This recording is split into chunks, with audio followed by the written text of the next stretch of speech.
Hello guys, magandang araw po. So ngayon magluluto ako ng simple na spaghetti. At saka yung gawin kong pangsahog ay wala akong spaghetti sauce. So ito lang gagawin ko, ang pasta sauce Italian. Tapos mag-a-add ako ng ketchup. Ito na yung noodles ko. Ito na lang ang lulutuin ko. Yung ground chicken and saka hotdog, pepper bell, nor chicken, garlic at saka onion. So sisimulan ko na ang pagluto ng pasta.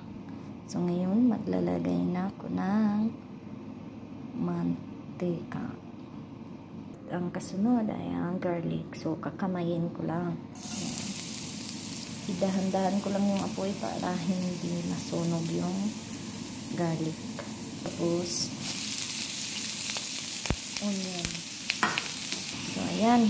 Susunod ko naman yung nor chicken.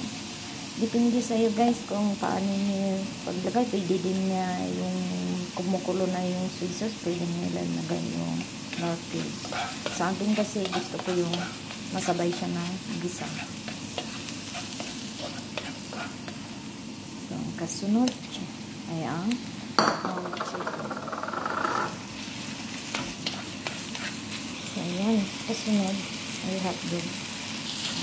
Ito ang kasunod ay ang pepper bell. Para may amoy ang spaghetti natin. Ayan.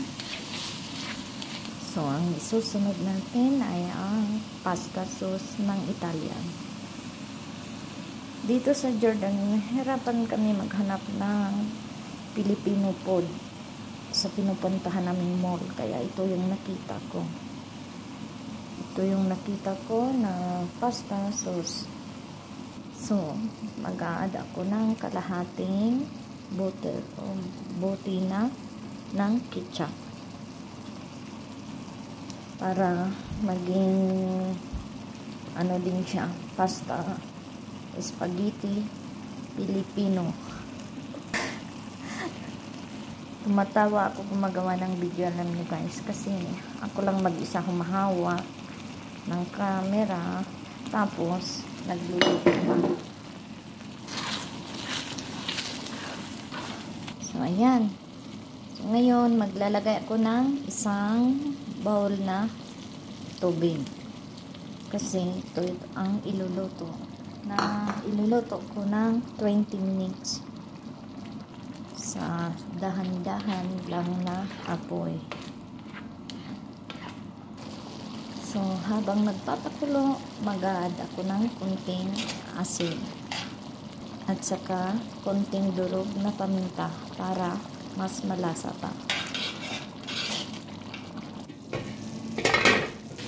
So, ayan.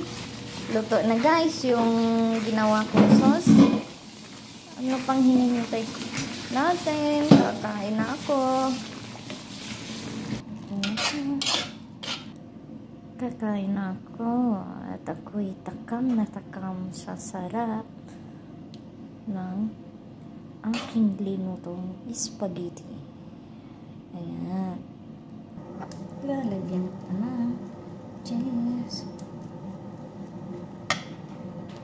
So, ayan. Kain tayo guys.